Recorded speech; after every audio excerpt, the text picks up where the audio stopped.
Hermanos, vamos a abrir nuestras Biblias. Génesis 7, versos 1 al 24. Vamos a leer esta porción de la palabra en el nombre del Padre, del Hijo y del Espíritu Santo. Amén. Dijo luego Jehová a Noé: entra tú y toda tu casa en el arca, porque a ti he visto justo delante de mí en esta generación. De todo animal limpio tomarás 7 parejas, macho y hembra, y su hembra. Más de los animales que no son limpios, una pareja, el macho y su hembra. También de las aves de los cielos 7 parejas, macho y hembra, para conservar viva la especie sobre la faz de la tierra. Porque pasados aún 7 días yo haré llover sobre la tierra 40 días y 40 noches, y raeré de sobre la faz de la tierra todo ser viviente que hice. E hizo Noé conforme a todo lo que le mandó Jehová.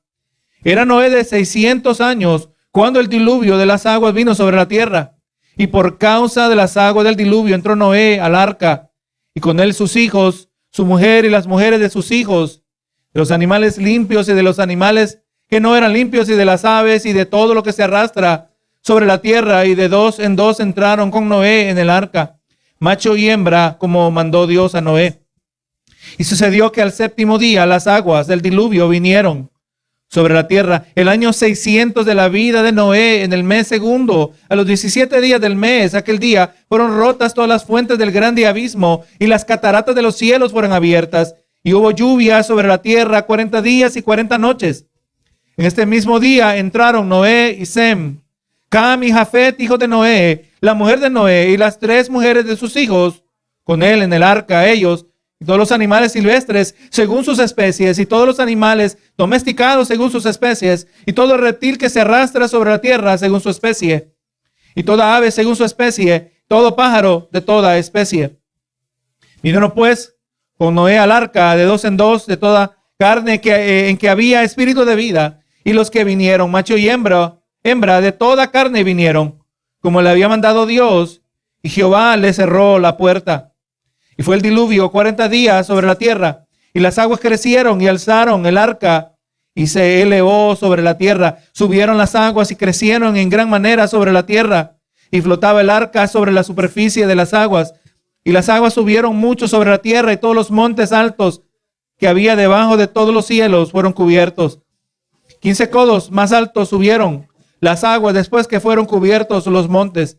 Y murió toda carne que se mueve sobre la tierra, así de aves como de ganado y de bestias, y de todo reptil que se arrastra sobre la tierra, y todo hombre. Todo lo que tenía aliento de espíritu de vida en sus narices, todo lo que había en la tierra murió. Así fue destruido todo ser que vivía sobre la faz de la tierra, desde el hombre hasta la bestia, los reptiles. Las aves del cielo fueron raídos de la tierra, y quedó solamente Noé y los que con él estaban en el arca. Y prevalecieron las aguas sobre la tierra 150 días. Así esta predicación está titulada Ira, Juicio y Misericordia. Usted sabe que el advento del siglo XXI presentó al mundo el desarrollo del ateísmo, que ahora es conocido como el ateísmo militante, donde varios prominentes ateos dejaron de ser pasivos acerca de sus creencias, y ahora se paran en contra de toda creencia religiosa. Su postura en contra de la religión y su creencia y la creencia en Dios, a ellos los impulsó a ser vocales acerca de sus intenciones y remover toda influencia religiosa de la esfera pública de la sociedad, con el fin de, según ellos, reemplazar toda fe con el uso de lógica, razón y evidencia, promoviendo el humanismo secular como el nuevo marco moral y social, independiente de la creencia religiosa. Estos individuos quieren darnos una nueva moralidad, ¿verdad?, que origina el corazón del hombre, pero no del corazón de Dios. Probablemente el argumento principal del ateísmo en contra de la existencia de Dios tiene que ver con la existencia del mal. Ellos postulan su argumento, quizá podríamos decir, con la siguiente pregunta: si Dios es todopoderoso, si es omnisciente y perfectamente bueno, ¿cómo es posible que la maldad exista en el mundo? Era una pregunta legítima. Pero Jesús, el problema no tiene que ver simplemente con la existencia de la maldad, pero tiene que ver más con la magnitud de la maldad, ¿verdad?, que existe en el mundo. Maldad cuya expresión ciertamente lo podemos ver, se hace evidente en el sufrimiento de los inocentes, ¿verdad? Así lo postula. La destrucción y muerte que viene a través de desastres naturales y la existencia de enfermedades, que entre varios ejemplos. La pregunta también se puede decir de esta manera: ¿cómo puede un Dios moral permitir la existencia de la esclavitud, el genocidio y el sufrimiento humano como características sistémicas de este mundo? ¿Verdad? No importa dónde miremos, vamos a ver ejemplos de esto. Gloria a Jesús. El pasaje que vamos a estar mirando en esta noche nos permite tocar hasta cierto punto, ¿verdad? Tema muy profundo. Pero vamos mirando, gloria a Dios, la perspectiva de Dios, la que carecen los ateos de hoy. 3 elementos esenciales deben capturar nuestra atención en esta predicación. Primero, que Dios estableció un pacto con Noé que fielmente cumplió al introducirle en el arca. Segundo, vemos que toda acusación contra la moralidad de Dios origina de un bajo concepto del pecado.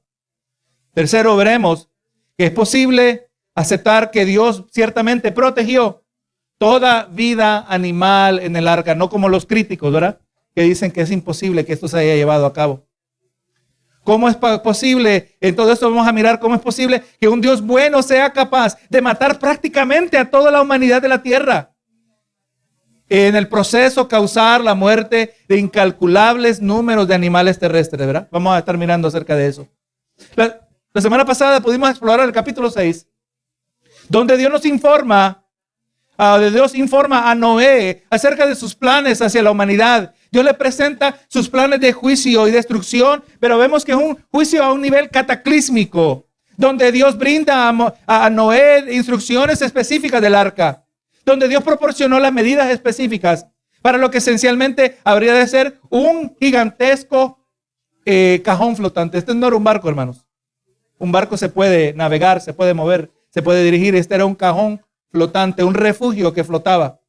Dios le afirmó a Noé, en medio del gran contexto de juicio venidero, que él establecería su pacto con él. Vemos la fidelidad del Señor en todo esto. Vemos aquí, miramos la semana pasada, que este pacto que Dios estaba hablando con Noé era un acuerdo unilateral, no bilateral, gloria a Dios. Sino que no era uno que Noé tenía que hacer su parte y Dios haría la de él. No, era simplemente toda, aleluya, de parte de Dios, donde Dios, la responsabilidad de su cumplimiento estaba colocada completamente en Dios. Una promesa de protección divina sobre Noé, su esposa, sus hijos y sus esposas. Dios le adelantó también que haría provisión de proteger cierta parte de la vida animal sobre la tierra. Y vemos que el capítulo 6 terminó con esta expresión. Dice, y lo hizo así Noé, y hizo conforme a todo lo que Dios le mandó, ¿verdad? Una expresión que muestra de manera muy práctica que Noé era un hombre obediente a Dios, que él era un hombre de fe. Y vemos también esto porque su obediencia durante este tiempo prolongado solo sería posible si su confianza estuviese puesta en la fidelidad de las palabras que Dios le había dicho. Vemos, aleluya, como va a seguir afirmando, y la palabra también nos dice en Hebreos 11, que Noé era un hombre de fe. Ahora, no sabemos exactamente cuánto tiempo ha pasado entre las primeras instrucciones dadas a Noé y ahora su cumplimiento, como aparece en el capítulo 7. Lo que sí sabemos es que Noé tenía 500 años cuando le empezaron a nacer sus hijos. Génesis 5:32 dice, y siendo Noé de 500 años, engendró a Sem, ¿verdad? Y obviamente aquí hay una secuencia cronológica, Sem siendo el primero, y de ahí a Cam y a Jafet. Pero ahora también veremos, tenía 500, pero de ahí tenía 600 cuando llegó el diluvio. Y sabemos que durante este lapso de tiempo, Noé tuvo sus hijos, construyó el arca y también proclamó el mensaje del juicio de parte de Dios. Hermano, Dios es un Dios de misericordia. Aleluya, que cuando Él trae juicio, Él también avisa. Y implícito en el aviso, así como lo hizo en el caso de Jonás, implícito en el aviso está, gloria a Dios, el arrepentimiento, ¿verdad? Envió a Jonás. Jonás no le dijo a nadie que se arrepintiera. Jonás vino trayendo un dato de parte de Dios. Dios dijo que en 40 días destruiría esta ciudad y el pueblo, el rey en particular, cayó en cuenta y dice, oye, aquí no perdemos nada. Vamos a humillarnos delante de Dios a ver si Él nos perdona. Gloria a Dios. Ciertamente, hermano, ese era el mensaje de Noé, proclamando el juicio de Dios. Segunda de Pedro, mire cómo dice Segunda de Pedro 2:5. Y si no perdonó al mundo antiguo, sino que guardó a Noé, pregonero de justicia, con otras 7 personas trayendo el diluvio sobre el mundo de los impíos. Noé era un predicador, hermanos. Noé construía el arca, pero predicaba un mensaje del juicio de Dios, ¿verdad? Para que las personas alcanzaran misericordia.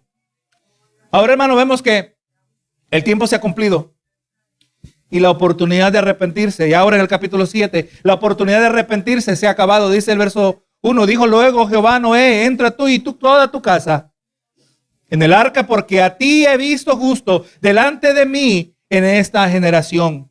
Hermano, vemos ya en todo este plazo, ¿verdad? Vamos a decirlo, un poco menos de 100 años. Noé había ejercitado fidelidad a Dios durante este largo tiempo dentro de una humanidad completamente corrupta y llena de maldad. La conducta de Noé y su familia reflejaban una realidad interna acerca de ellos, ¿verdad? Aleluya. Dios le llama a un hombre justo, reflejando sus acciones, lo que él era internamente. Se nos dice específicamente que Noé había sido visto justo por Dios en medio de un mundo de maldad. Dios mismo está dando testimonio acerca de Noé, ¿verdad? Gloria a Jesús. ¿Qué testimonio da Dios acerca de nosotros? Además, sabe que muchas veces me viene a mente a pensar que Dios nos manda las pruebas para que tengamos testimonio. ¿Verdad que sí? Dios nos da las pruebas para que tengamos un testimonio, que se pueda Dios decir, tú eres un siervo fiel. Y vemos en el caso de Abraham, Dios le dijo, ve y sacrifica a tu hijo. Y ahora, gloria a Dios, eventualmente dice, ahora veo. Yo ya lo sabía. Pero Abraham aprendió algo de cerca de sí mismo. Y aquí vemos a Dios afirmando que Noé era un hombre justo, un hombre recto. Y acerca de esto aprendimos la semana pasada, que ningún ser humano tiene excusa para serle infiel a Dios. En luz de la fidelidad de Noé, rodeado por un mundo en tinieblas, hermano, ellos no habían para ni siquiera llenar una iglesia. Habrían sido 3 familias, si le vamos a llamar así, ¿verdad? O 4 familias, si vamos a llamar así. Aleluya, no son una diminuta congregación en todo el planeta. ¿Cómo nos sintiéramos nosotros, hermanos, si pensáramos que fuéramos la última iglesia? Fuera difícil, ¿verdad? Gloria a Dios. Por un lado nos sentimos agradecidos que estamos aquí, pero por el otro lado, aleluya, nos dolería que no hay otros. Pero no, hermano, nos trae grande confort saber que hay otros. En otros lugares, que hay un remanente fiel. Hay hermanos que no los conocemos, de toda tribu, toda lengua, toda nación, nos dice la palabra, ¿verdad? Pero este no era el caso de Noé. Estaban completamente solos. Es más, yo no sé cómo hicieron para encontrar esas esposas. Sus hijos, ¿verdad que sí? Pero las encontraron. Aleluya. Y aún así se mantuvo fiel. No tenemos excusa. No, señores, que tú sabes los tiempos que vivimos. Son tiempos difíciles. No tan difíciles como el tiempo de Noé, eso se lo digo. Sí, ciertamente son tiempos difíciles. Muchas veces entre los pastores nos gusta decirnos a los unos a los otros, es que los tiempos son difíciles que estamos pastoreando. Sí, pero no tan difíciles. No tan difíciles como el tiempo de Noé. Se mantuvo fiel en un mundo rodeado completamente de tinieblas. Todos los vecinos, todos los amigos de los vecinos eran inmundos, pecadores, perversos. Vimos también que la justicia de Noé, la rectitud de este hombre era, aleluya, no era el producto de sus obras, era el producto de su fe. Amén, gloria a Dios. Su fe había producido obediencia y había también alcanzado el favor de Dios. No era justo y recto delante de Dios a causa de su fe en Dios. Él no poseía ningún mérito en sí mismo que le pudiese conseguir el favor de Dios. Todo era por gracia y nosotros igual que Noé. No hay mérito en nosotros para recibir el favor de Dios. No hay mérito en nosotros para recibir su misericordia. No hay mérito para recibir nada bueno de parte de Dios. Lo que hay en nosotros es un mérito para recibir el juicio del Señor. Pero la razón que igual que Noé no recibimos esa abundante furia de parte de Dios es porque colocamos nuestra fe en Cristo Jesús. Es lo único que hay en nosotros, que colocamos nuestra confianza en aquel que se presentó como fiel. No habían méritos en Noé, no hay méritos en nosotros. Como vamos a seguir viendo a lo largo de este libro, creo que en el capítulo que viene, o en el que sigue, gloria a Jesús, vemos que Noé era un hombre imperfecto, lejos del ideal, que solo lo encontramos en Cristo Jesús. Y él también alcanzó misericordia. Dios le instruyó a Noé que el tiempo del que le había hablado había llegado y que él y que toda su casa tenían que usar el instrumento de preservación de vida que había sido designado por Dios. Este detalle es importante, hermanos. Si él iba a recibir la salvación, tenía que ser obediente a Dios. Él no lo podía hacer a su manera. Imagínense que él no hubiera seguido las estrictas instrucciones de parte de Dios. Dios le dijo la madera, le dijo cómo iba a sellar la madera, le dijo las medidas, todo, hermano. Los que saben acerca de lo que son embarcaciones y cosas que tienen que flotar, entienden que hay una ciencia detrás de la construcción del arca. Una estructura flotante sumamente estable dentro de un profundo mar. Imagínense que él dice, no, es que quiero tomarme un atajo. Años atrás salieron, ¿verdad? Y que esas décadas atrás casi. Estaban muy populares los G12 y le prometían a la gente que le daban un atajo espiritual. Si usted se va a un encuentro, váyase al encuentro por 3 días. Y 3 días de espiritualidad del encuentro equivalen a 3 años de madurez espiritual. Eso no funciona así. No hay atajos. Si pudieran haber atajos, Señor, ¿me puedo brincar unas cuantas pruebas? ¿Creo que sí? Lo primero que hiciéramos. ¿Cómo puedo evitar unas cuantas pruebas en el año entrante? Es lo que escogeríamos nosotros, ¿verdad? Pero no, es que necesitamos oportunidades para mostrar nuestra obediencia al Señor. Y pues, él tenía que obedecer, obedecieron y él mismo, Dios lo usó para construir el instrumento de preservación. Encontramos aquí a Dios honrando su pacto unilateral con Noé, donde se comprometió a proveer y protegerlo durante este tiempo. Y ahora dice en el verso 2, de todo animal limpio tomará 7 parejas, macho y hembra. Mas de los animales que no son limpios, una pareja, el macho y su hembra. Interesante ser introducidos aquí al concepto de animales limpios y no limpios, casi 1000 años antes de la llegada de Moisés y la revelación de la ley. Todavía no se había establecido el sistema de sacrificio, ¿verdad? Aleluya, pero vemos que aquí también está prefigurado el sacrificio de Cristo, ¿verdad que sí? Gloria a Jesús, aquí desde el mero comienzo de la historia humana, nos dice que los animales limpios serían 7 parejas para que Noé pudiese ofrecer sacrificios, holocaustos, después del diluvio, como vamos a poder ver en el siguiente capítulo. Dice el verso 3, también de las aves de los cielos, 7 parejas, macho y hembra, para conservar vida, viva la especie sobre la faz de la tierra. 7 parejas, y aquí tenemos que inferir un poquito, ¿verdad? ¿Por qué específicamente 7? 7 parejas de las aves, que obviamente con el fin de preservar la vida de los animales, que son bastante frágiles. Entre los animales, los pájaros son bien frágiles, ¿verdad que sí? No es rara la escena, ¿verdad? Que si usted se encontró un pajarillo y le quiere prolongar la vida, lo vio tirado en la calle y el día siguiente amanece tieso, ¿verdad que sí? Así son los pájaros. Obviamente animales frágiles, pero también, como veremos en el capítulo 8, también de los animales, de las aves de los cielos, ofrecer holocaustos, como veremos en el capítulo 8. Entendamos, recuerda, es Moisés el que escribió eso de parte de Dios, y Moisés claramente registra que Dios determinó estas 7 parejas que serían macho y hembra, porque esta es la manera que la vida se multiplica sobre la tierra. Desde el comienzo la palabra es bastante clara. En el día de hoy le preguntan a la gente, ¿tú crees que los hombres pueden dar a luz? Sí, los hombres pueden dar a luz, dicen ellos. Gloria a Jesús. Pero no, hermanos, esta realidad, esta verdad tan clara como en el mundo animal sigue estando bajo ataque en el día de hoy. Vemos que la minoría del grupo LGBT sigue aumentando. Sigue aumentando el número. Existen algunos cálculos que indican que el número de la llamada comunidad, porque no son comunidad, ellos se atacan los unos con los otros. Si usted difiere, siendo uno de ellos, difiere, es más, si usted dice, yo voté por Trump, se lo comen vivo. Ha ocurrido. No son una comunidad como pretenden serlo. Ahora, si este patrón continúa dando suficiente tiempo sin interrupción en este aumento, esto va a resultar en una reducción de la población. Noé, gloria a Dios, porque, la población se va a reducir porque los homosexuales no se multiplican. Es contrario a la naturaleza de Dios. Y me viene a mente el testimonio de una joven, daba su testimonio en YouTube y decía que ella, siendo lesbiana, ella miró, en su mente vio dos, una era ella y miró a otra joven. Y dice que de la otra joven ella miraba todas las generaciones que vinieron detrás de ella, cómo ella se unió con su esposo y tuvieron hijos y sus hijos tuvieron hijos y miró generaciones que vinieron después de ella. Pero en el caso de ella, esa que miró que ahí todo se acabó. Eso le impactó en grande manera. Que esa es obra de Satanás, ¿verdad que sí?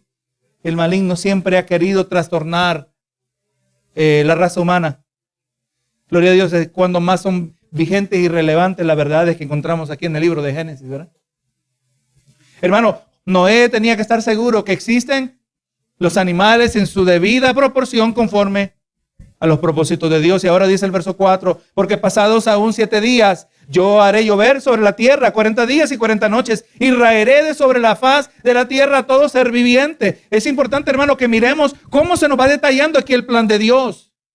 Bastante específico, 40 días y 40 noches. Y aleluya, para que vamos entendiendo que este no es un número alegórico, no es un número simbólico, es un número literal. Gloria a Jesús. Dios le dice a Noé que el plazo del tiempo ha pasado y ahora se ha reducido a solo 7 días. Solo 7 días quedan antes que vengan los acontecimientos sin precedente en la tierra. Nunca se ha visto nada a esta escala. 40 días y 40 noches. Aleluya. Será periodo de 24 horas donde vendría, gloria a Dios, la causa cataclísmica de la lluvia sobre la tierra. Y el propósito de este evento cataclísmico sería de eliminar a todo ser viviente sobre el planeta. Y ahora este verso nos permite proponer la siguiente pregunta. ¿Será un acto inmoral de parte de Dios destruir la vida sobre toda la tierra?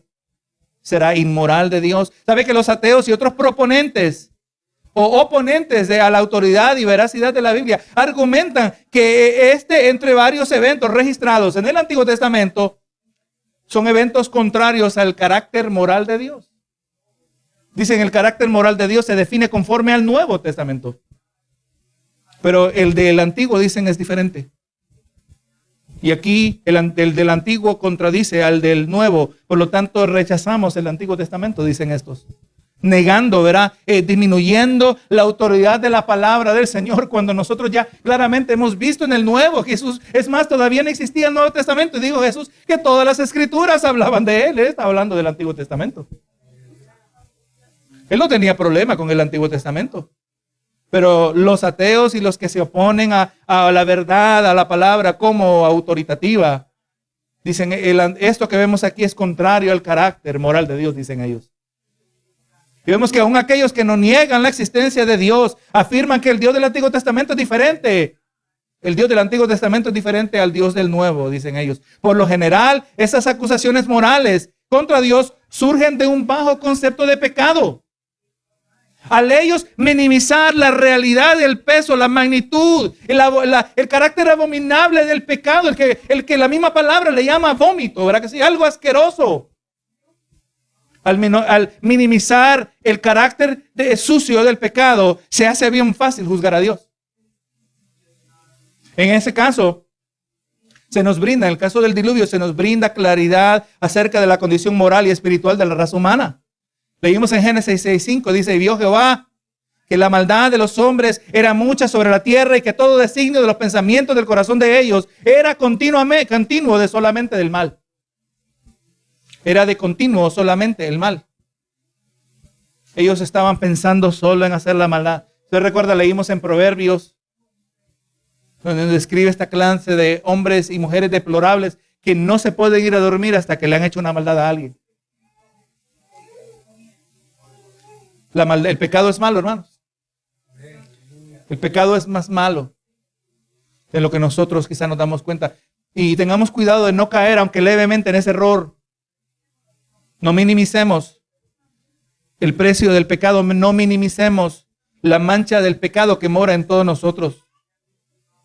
Si lo minimizamos, no vamos a apreciar ciertamente la gracia del Señor. No vamos a poder apreciar su misericordia con cada uno de nosotros. Gloria a Dios, cuando se eleva o se minimiza el precio del pecado, gloria a Dios, también se minimiza el sacrificio de Jesucristo. Y vemos, como dijimos aquí, gloria a Dios, Vemos que la maldad en el tiempo de Noé se había multiplicado a tal escala que la única solución era, para gloria a Dios, destruir a toda la humanidad para preservar la raza humana. Y con la excepción, obviamente, de Noé y su familia. ¿Tiene el derecho Dios de quitar la vida? Mire lo que dice Romanos 9:20. Dice Pablo, dice, mas antes, oh hombre, ¿quién eres tú para que alterques con Dios? Dirá el vaso de barro al que lo formó, ¿por qué me has hecho así? ¿O tiene potestad o no tiene potestad el alfarero sobre el barro? Para hacer de la misma masa un vaso para honra y otro para deshonra. Y que si Dios, queriendo mostrar su ira y hacer notorio su poder, soportó con mucha paciencia los vasos de ira preparados para destrucción, tiene Dios el derecho de hacer tanto al que va a ser justo como al que va a ser pecador.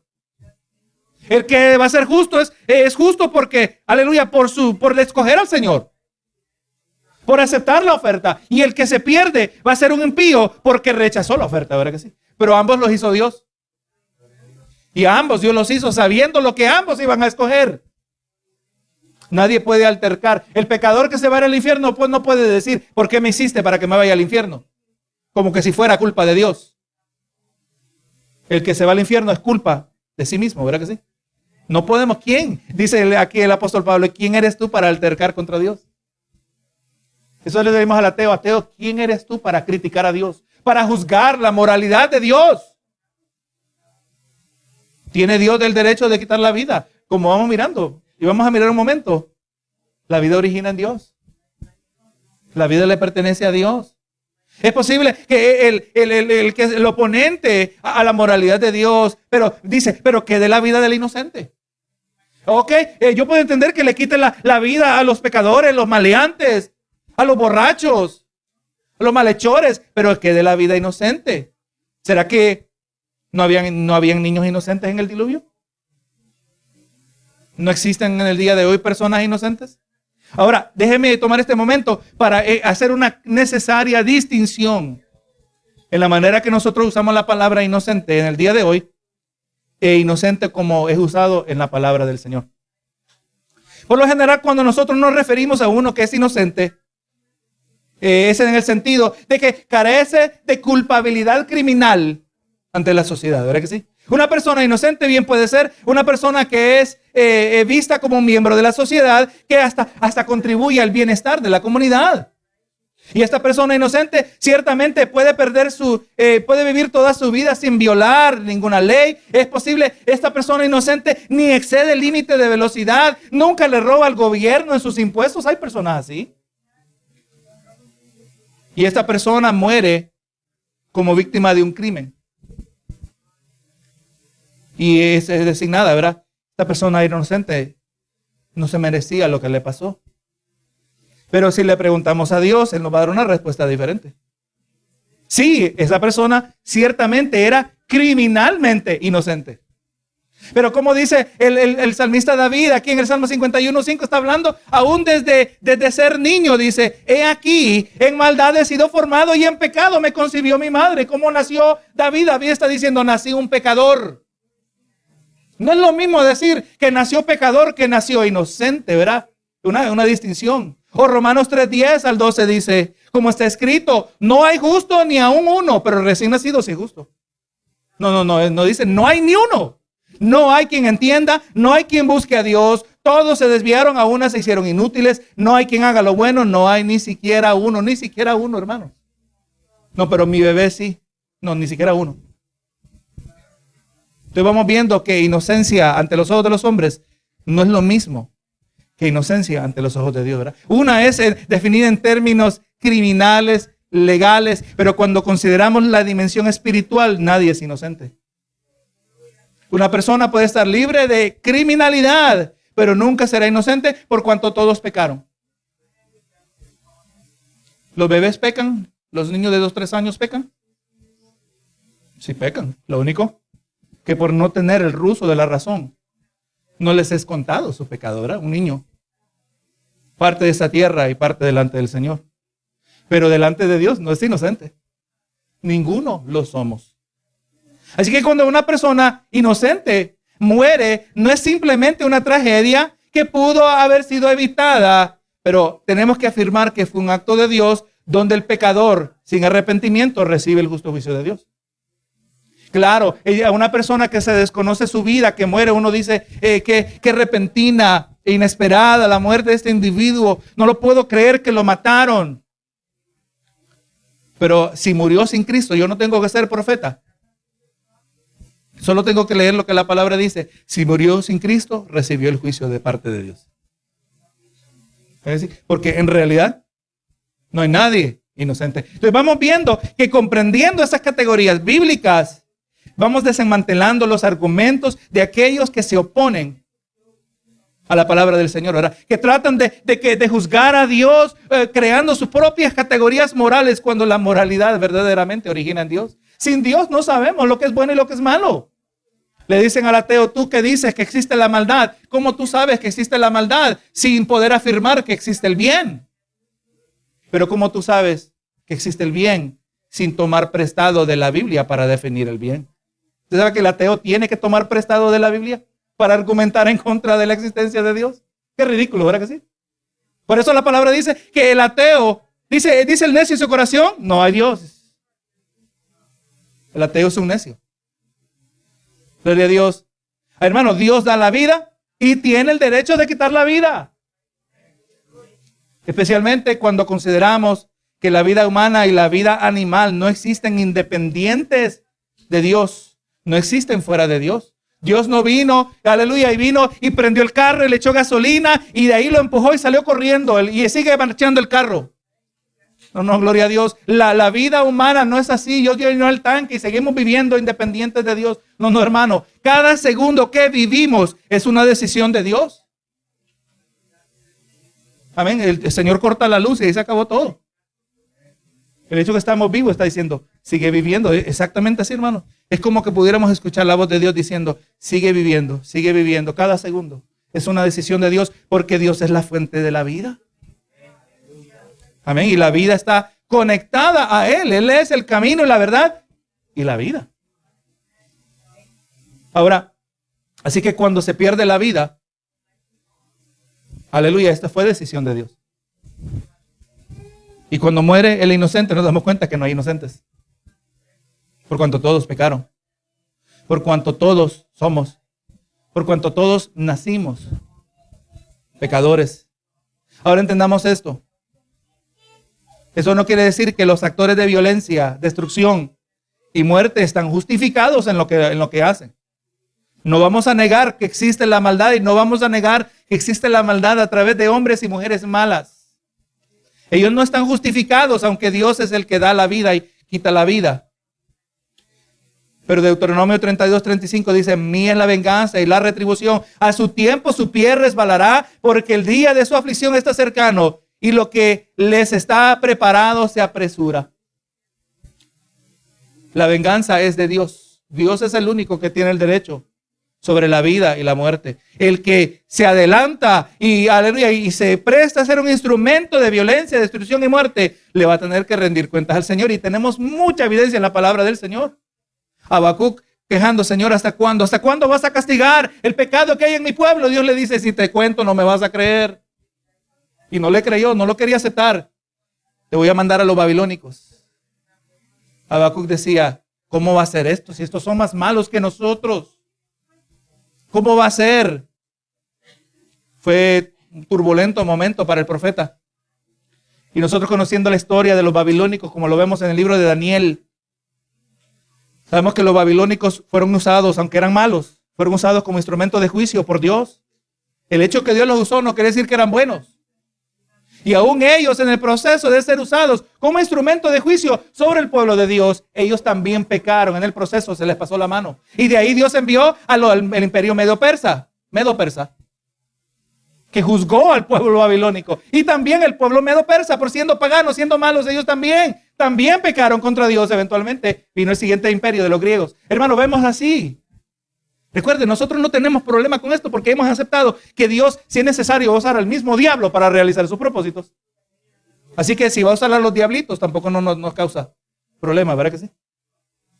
Pero los va a castigar cuando ellos pecan contra Dios.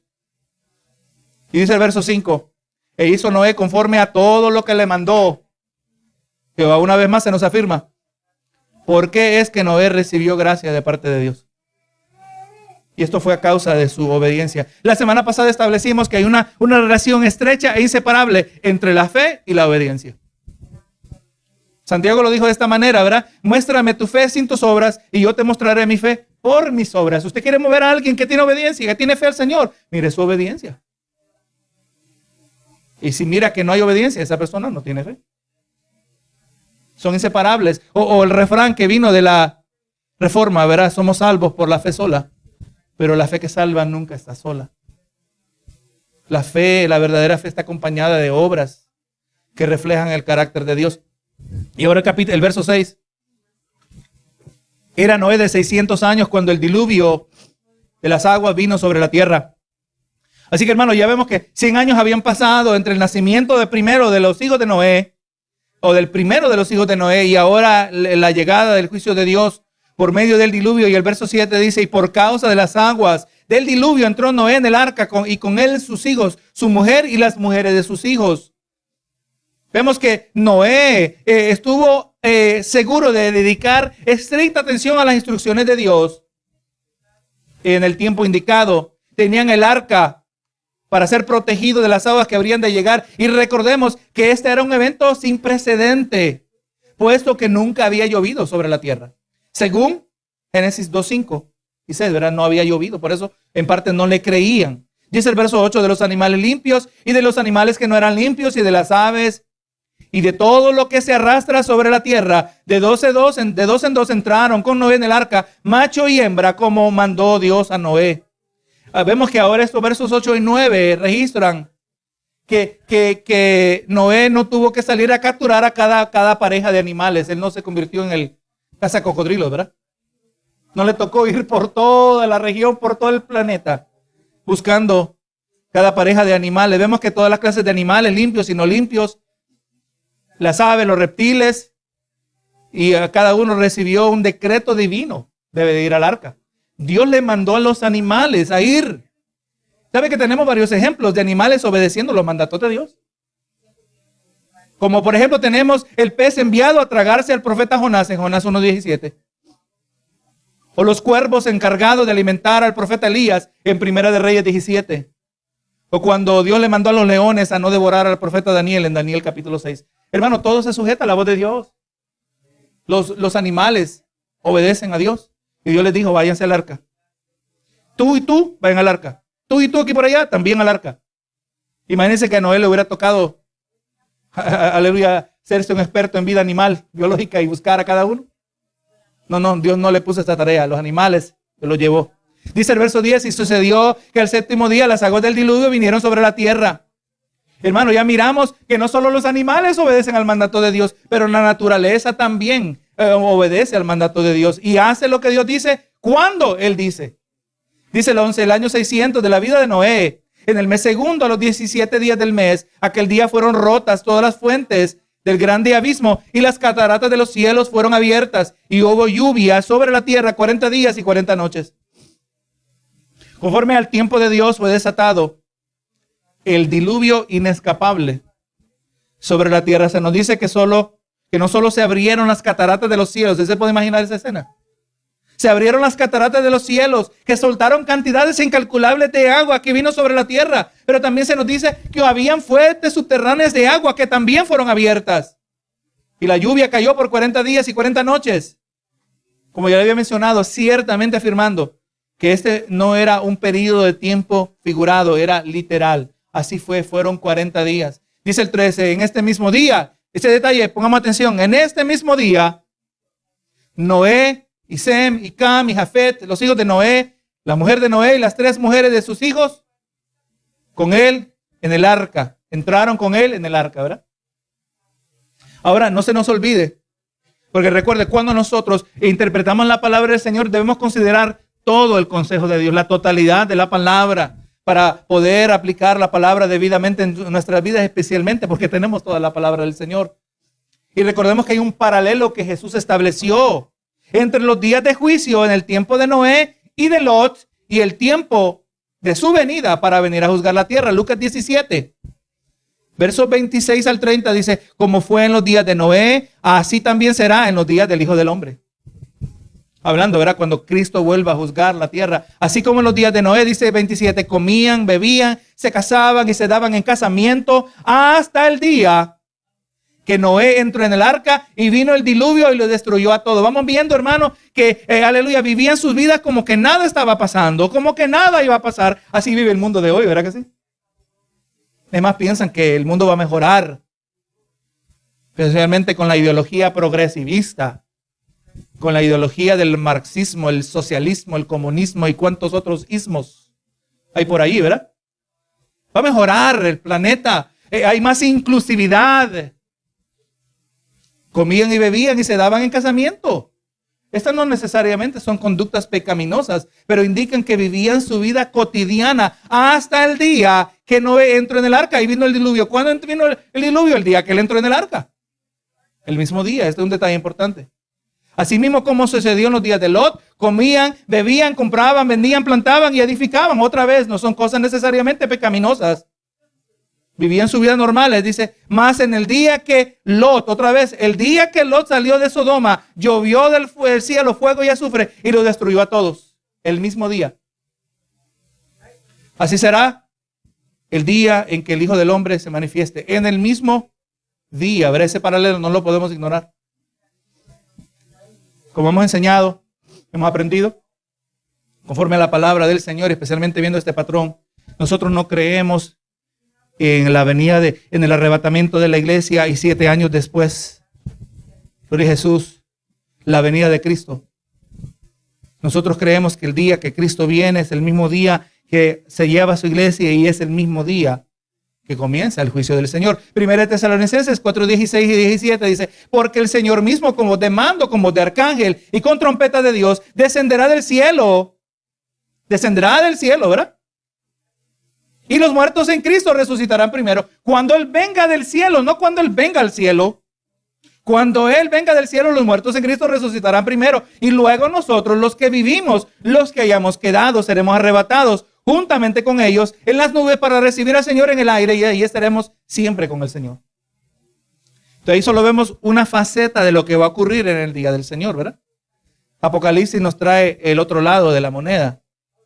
Apocalipsis 6:12 al 17 dice, miré cuando abrió el sexto sello y aquí hubo un gran terremoto y el sol se puso negro como tela de silicio y la luna se volvió toda como sangre y las estrellas del cielo cayeron sobre la tierra como la higuera deja caer sus higos cuando es sacudida por un fuerte viento y el cielo se desvaneció como un pergamino que se enrolla y todo monte y toda isla se removió de su lugar. Y ahora mire este detalle, y los reyes de la tierra, los grandes, los ricos, los capitanes, los poderosos, y todo siervo y todo libre se escondieron en las cuevas y entre las peñas de los montes y decían a los montes, cae a las peñas, cae sobre nosotros y escondernos del rostro de aquel que está sentado en el trono y de la ira del Cordero.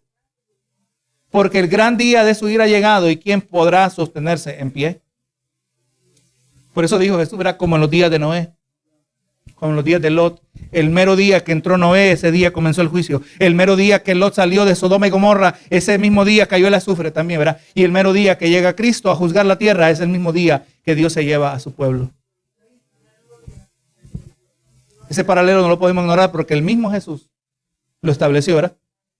Y volviendo aquí a Génesis 7:14, dice, y ellos y todos los animales silvestres según sus especies, y todos los animales domesticados según sus especies, y todo reptil que se arrastra sobre la tierra según su especie, y toda ave según su especie, y todo pájaro de toda especie. Dice el 15, vinieron pues con Noé al arca, de 2 en 2, toda carne en que había espíritu de vida. Todo alimento que respira, todo animal que respira aire, ¿verdad? ¿Qué está diciendo? Ahora, surge otra pregunta lógica aquí. ¿Cómo fueron acomodados tantos animales en el arca? Se calcula que en el tiempo de Noé, si era algo de alguna manera similar al tiempo de hoy, habían posiblemente 34,000 variedades de animales vertebrados. Amén. Ahora, todo esto recordemos las dimensiones del arca. El arca medía 450 pies de largo, 75 pies de ancho. Tenía el arca más de ancho de lo que tiene esta iglesia, que tiene de largo. La iglesia tiene 70 pies de largo. Y 45 pies de alto, ¿verdad? La arca era más alta de lo que es ancha la iglesia. La iglesia mide 36 pies. Hermano, los que han evaluado todo esto nos dicen que el arca era cerca del tamaño de un buque transportador de petróleo. Si alguna vez usted ha visto eso, usted ya teniendo una idea más o menos de cómo era el arca de grande, era gigantesca. Ahora, recordemos también que los animales llegaron según sus especies, una expresión importante. La palabra especie aquí es usada en la Biblia para referirse a familias de animales. No es usada como la palabra especie, que es un término científico, ¿verdad? Para categorizar a los animales, sino que se refiere a familias de animales. Un ejemplo sencillo puede decir que existe la familia de los animales caninos, ¿verdad que sí? Que incluye a los perros. Aleluya, tenemos a los felinos, que incluye a los gatos. Un tigre, si recuerdo bien, un tigre es felino, pero gloria a Dios, un lobo es canino. Gloria a Jesús. Estamos viendo que son animales que están relacionados, aunque son diferentes razas de animales, si le podemos llamar así. Gloria a Jesús. Entonces vemos que este fue el caso de la variedad de animales que fueron preservados por familias, los cuales después del diluvio vemos que se adaptaron en diferentes variedades de animales relacionados, pero distintos. Esto quiere decir, hermano, que si metieron perros, ¿habían perros ahí? Creo que tenía que haber perros o algo similar. Pero no iban a haber todas las variedades de perros. No iban a haber todas las razas de perros, pero iba a haber una representación de la familia de los perros y quizás más relacionada a los lobos. No lo sabemos exactamente, pero vemos que Dios no tenía que meter chihuahua junto con el sabueso, junto con otra clase de animal que usted se imagine, ¿verdad? Los perros. Así que vamos eliminando algunos de los problemas en el proceso. Por otro detalle investigado por científicos cristianos, del conocido Ark Encounter. Usted ve que un lugar es en Kentucky, donde tienen una réplica del arca. Si un día usted tiene los recursos y el ánimo, vaya a Kentucky a ver el arca. Lo hicieron lo más aproximado posible para que apreciemos la obra de Dios. Y los científicos cristianos del Ark Encounter calculan que solo 15% de los animales en el arca hubieran poseído un peso arriba de 22 libras como adultos. Si empezamos a mirar todos los animales que existen, gloria a Dios, que hubieran estado en el arca, solo un 15% hubiera estado arriba de 22 libras. Ahora, de la misma manera, es bastante viable creer que los animales que entraron en el arca eran juveniles de edad. Animales que en esa etapa son pequeños, comen menos y producen menos desperdicios. Si usted le toca guardar y proteger a una jirafa, usted no la va a querer con su completa altura, ¿verdad que sí? Usted va a querer una jirafa pequeña. Gloria a Jesús. Si los científicos calculan que el arca era refugio para más o menos o para menos de 7,000 animales. Gloria a Dios. Así que vamos viendo, hermano, que no es ridículo aceptar la noción, ¿verdad? Que Dios verdaderamente preservó la vida animal. En todo esto recordemos, los animales marítimos no estaban ahí en la lista y no habían delfines. Él no tenía acuarios dentro del arca. ¿Por qué? Porque todo era agua, ¿verdad que sí? Dice el 16, y los que vinieron, macho y hembra, de toda carne vinieron como les había mandado Dios, y Jehová les cerró la puerta. Hermano, este detalle de que Dios cerró la puerta es un detalle importante. Dios cerró la puerta porque su misericordia no es infinita. Amén. Eventualmente la misericordia de Dios cede lugar al juicio de Dios. La misericordia y el juicio de Dios son dos atributos perfectamente expresados en Dios. Podríamos también decir que Dios cerró la puerta para que Noé no tuviese miedo de haberla cerrado y sellado apropiadamente. ¿Usted se puede imaginar a la esposa de Noé? Noé, ¿martillaste bien la puerta? ¿Estás seguro? Recuerda, aquí están las futuras generaciones. Hay que cuidar a tus hijos, nuestras nueras. ¿Estás seguro, Noé? No, eso no le tocó. Ese diálogo no existió porque Dios cerró la puerta, ¿verdad que sí? Dios cerró la puerta. Dios cerró la puerta también para que Noé no se hubiera sentido tentado a abrirla ante el clamor que pudo haber posiblemente sido audible. No sabemos esto, ¿verdad? Si el ruido, si los animales estaban calladitos cuando empezó a llover, es posible. Los animales, ¿verdad? Cuando hay algo peculiar, tienen silencio. El silencio de los animales tiende a ser alarmante. Es posible. Y si el silencio de los animales que de alguna manera entendían lo que estaba pasando afuera, ¿usted cree, hermano, que la gente hubiera corrido a golpear a las paredes del arca? Aquellos que se acordaron, los vecinos de Noé, era cierto lo que estaba diciendo: corre, a ver si logramos subirnos al arca. Déjanos entrar, Noé. ¿Usted se puede imaginar la desesperación en esos gritos si hubieran sido audiblemente escuchados? ¿Usted no cree que es cualquier otra persona dice: hay que abrirle, déjalos entrar, recuerda a los niños? Por favor, Noé, aunque sea, agarra a mis niños. ¿Se puede imaginar eso, verdad? Pero Noé no tenía esa opción porque Dios había cerrado la puerta. Lo que Dios cierra, nadie abre. Y lo que Dios abre, nadie cierra, ¿verdad que sí? Esta responsabilidad no le quedó en la conciencia a Noé. Noé quizás, no sabemos, solo estamos especulando. ¿Qué tal? ¿Tú crees que tal vecina se hubiera salvado? ¿Tú crees que tal vecina que estaba diciendo que se arrepintió?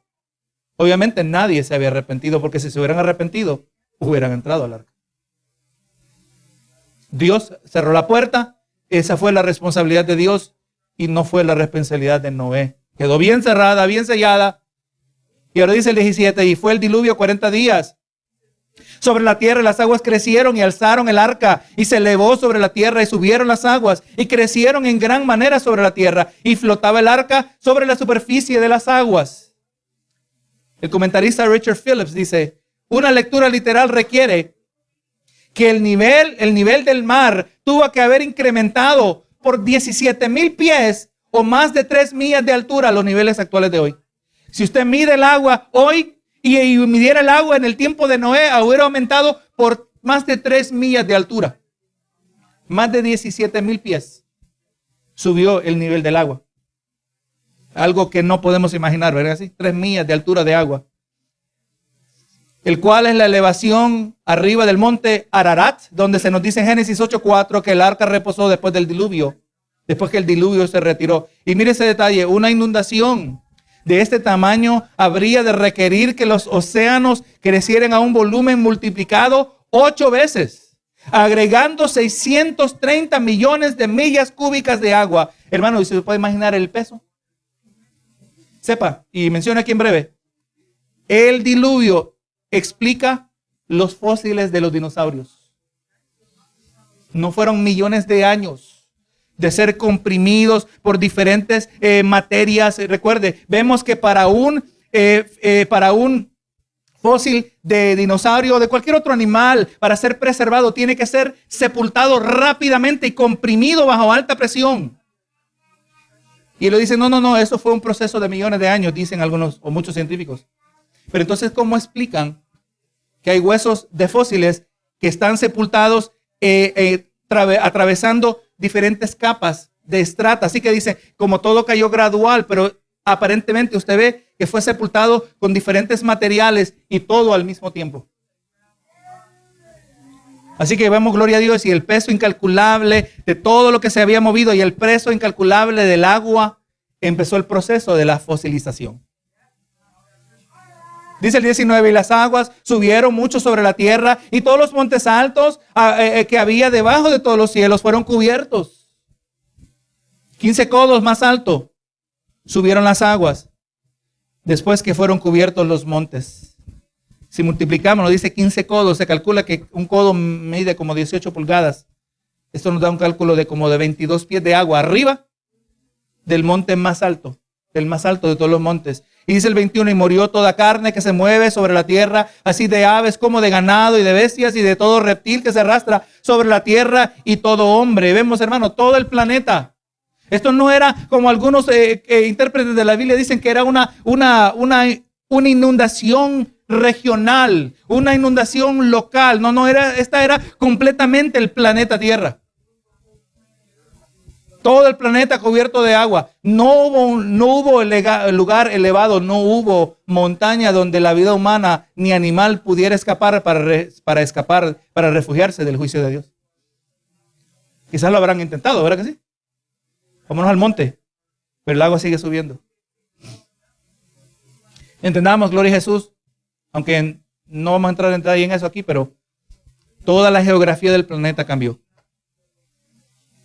Los mares cambiaron, los ríos cambiaron. Es más, se cree que todos los continentes como lo vemos hoy, antes estaban unidos. Esa es una teoría de la ciencia que está basada en veracidad. Gloria a Dios, estaban unidos como un estilo de rompecabezas. Y el diluvio los empezó a separar, como lo vemos en el día de hoy. Todo cambió, las montañas cambiaron. Por eso nadie puede decir, yo sé dónde está el jardín del Edén. No, porque ya no está. Ya no existe el lugar donde estaba el jardín del Edén. Nadie pudo escapar. Dice el verso 22, todo lo que tenía aliento de espíritu y de vida en sus narices, todo lo que había en la tierra murió. Así fue destruido todo lo que vivía sobre la faz de la tierra, desde el hombre hasta la bestia, los reptiles y las aves del cielo. Y fueron raídos de la tierra, y quedó solamente Noé y los que con él estaban en el arca. Hermano, el fin de todo animal terrestre. Este fue el fin, ¿verdad? El animal terrestre, todo ser humano sobre la faz de la tierra. Dice el último verso, y prevalecieron las aguas sobre la tierra 150 días. Así que pasaron 40 días del diluvio y dejó de llover, pero los niveles elevados de agua continuaron por 150 días. Dios dejó la tierra en un remojo, ¿verdad? Podemos especular por qué. Posible para dar lugar a la descomposición. Posible quizás dar lugar a que los tiburones se comieran todos los animales. ¿Verdad? Quién sabe cuántas cosas. Pero esto continuó por 150 días, obviamente. Aquí no termina el narrativo, ¿verdad? Pero aquí donde lo vamos dejando. Así que, hermano, cuán trágico es leer lo que Dios tuvo que hacer con la vida sobre la faz de la tierra. El pecado es grave. El pecado no es nada leve. Especialmente cuando consideramos, al ver la escala de la maldad, donde la palabra nos dice que Dios se lamentó, se arrepintió de haber hecho al hombre. Pero en todo esto Dios se preservó un remanente que habría de repoblar la tierra, el planeta, la vida humana y también animal. Se nos dijo una vez que Noé hizo conforme a todo lo que le mandó Jehová.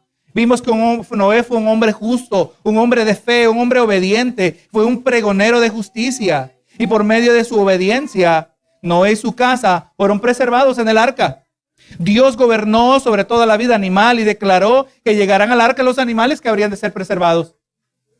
Vimos que es viable creer que Dios preservó ciertamente la vida de toda variedad de animales, cuando entendemos que no preservó a toda raza de animal, pero conforme a familias de animales, y que los animales probablemente eran juveniles de edad y pequeños en tamaño. Vimos que el agua llegó exactamente como Dios dijo, y cuando Él dijo, toda la vida sobre la tierra murió. Y Dios, como creador del universo y dador de la vida, está completamente en su derecho de quitar la vida sin cometer ninguna maldad. Igual que Noé, nosotros somos justos ante Dios, porque nuestra fe está puesta en Jesús. Y no por méritos que hay en nosotros. Igual que Noé, debemos mirar a Jesús como la fuente de nuestra salvación y refugio ante el juicio que se acerca sobre la tierra. Y así como Noé encontraremos, así como él encontró la protección de Dios en el arca, nosotros encontramos nuestro refugio en Cristo. El arca, aleluya, tipifica a Cristo. Cristo es nuestro refugio.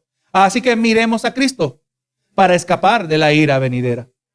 Juan 10:28 dice, y yo les doy vida eterna y no perecerán jamás, ni nadie las arrebatará de mi mano. Mi Padre que me las dio es mayor que todos y nadie las puede arrebatar de la mano de mi Padre. Estamos seguros en Cristo. Cristo es nuestra arca. Cristo es nuestro refugio. Pero tenemos que acudir a Él, ¿verdad que sí?